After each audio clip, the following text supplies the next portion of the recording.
Welcome to রসা বাঙালি channel. আমার channel আপনাদের স্বাগত। আজ করব আমি কলার চিপস।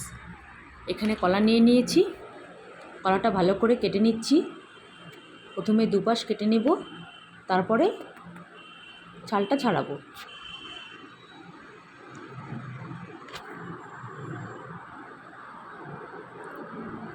ঠিক এরকম করে মাঝখান দিয়ে কেটে হাত দিয়ে একটু এরকম নখ দিয়ে করলেই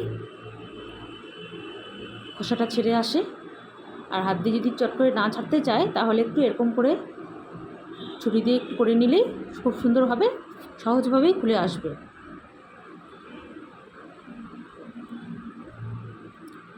খুব ভালো করে ছাড়ানো হয়ে গেল, দেখুন কি সুন্দর করে ছাড়িয়ে নিলাম। আর যেটা এরকম শুকিয়ে গেছিলো, সাইডটা লেগে গেছে, তো ওটা একটু চাকু দিয়ে ছাড়িয়ে নিলেই হবে।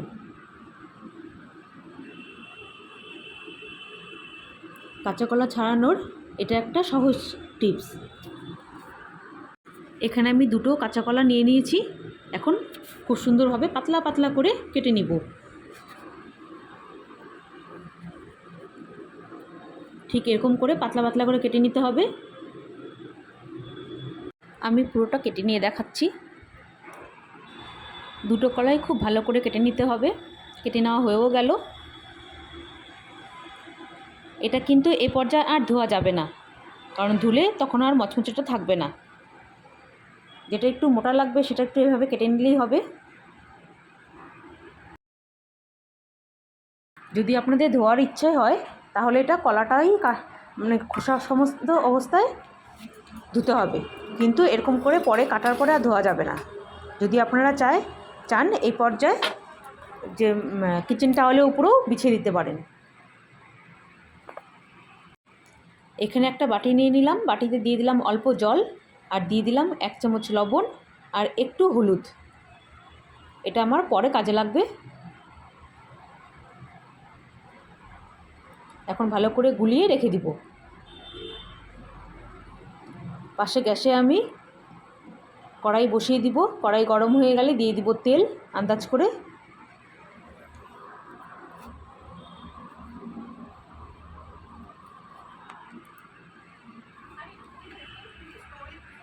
এখানে তেল দিয়ে দিব। বেশ একটু ভালো মতন তেল দিতে হবে, মানে অনেকটাই তেল দিতে হবে, তাতে সুন্দর ভাজা হবে।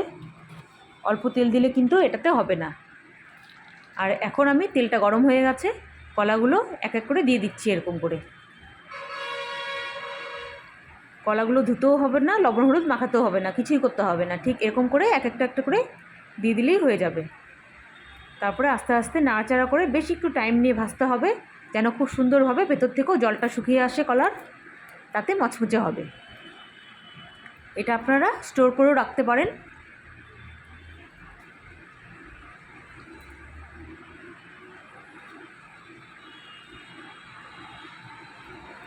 ঠিক আমার পদ্ধতি ফলো করলে আপনারা এটা স্টোর করেও 1 সপ্তাহ বা 15 দিন খেতে পারবেন, তাতে নরমও হয়ে যাবে না। ঠিক যেরকম মচমচে নামাবো এখন, ঠিক সেরকমটাই রয়ে যাবে।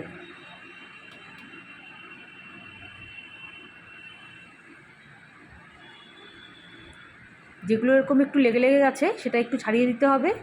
আর গ্যাসের ফ্লেমটা এ পর্যায়ে একদম কমানো অবস্থায় কমিয়ে রাখতে হবে, আর আস্তে আস্তে ভাজতে হবে বেশ টাইম নিয়ে।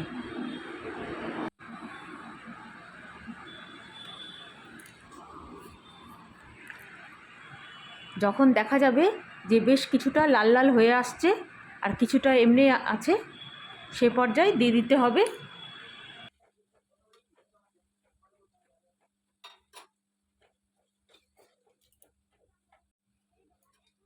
লবণ হলুদের এই মেশানো জলটা। ওপর দিয়ে দিতে হবে ঠিক এরকম, আমি যেরকম দেখাচ্ছি ঠিক এরকম করে দিয়ে দিতে হবে। এই কাজটা একটু সাবধানে করতে হবে, কারণ এরকম করে দিলে কিন্তু তেলটা বেশ ফুটবে, যার জন্য একটু সাবধানে। এখন হালকা হাতে ভালো করে নেড়ে চেড়ে বেশ টাইম নিয়ে আবার একটু ভাজতে হবে।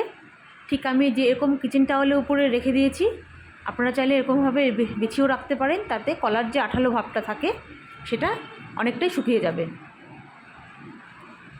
দেখুন আমার এই কলা ভাজাটা অনেকটা হয়ে গেছে।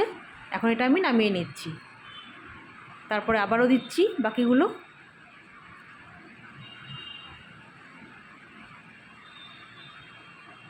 এরকম একটা একটা করে দিয়ে দিতে হবে, তাতে আর কারোর সঙ্গে কোনোটা লাগবে না। খুব ভালো ঝরঝরে হবে, খেতেও খুব সুন্দর হয়। কলার এই চিপস বাজারে কিনতে গেলে কিন্তু অনেক টাকা দিয়ে আমাদের কিনতে লাগে। তো সেটাই যদি আমরা বাড়িতে এরকম করে বানিয়ে নেই, তাহলে খুব সহজে মুখরোচক একটি খাবার তৈরিও হয়ে গেল। আর বাচ্চাদেরও ভালো লাগে, বড়োদেরও ভালো লাগে। বিকেলে টিফিন হিসাবে চায়ের সাথে বা এমনিও আপনারা খালি মুখেও খেতে পারেন, খেতে খুবই ভালো হয়। একবার হলেও বাড়িতে বানিয়ে খেয়ে দেখবেন, খেতে খুবই টেস্টি হয়। ঠিক এরকম ভাজা হয়ে গেছে।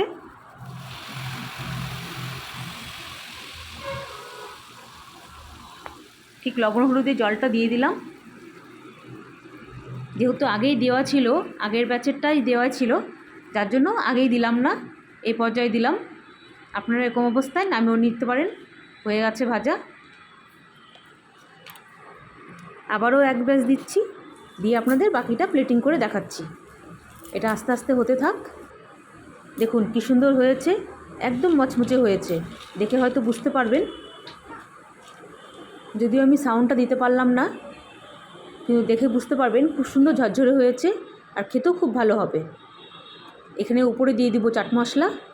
আপনারা চাইলে লঙ্কা আর লবণের মিশানো গুঁড়াও দিতে পারেন।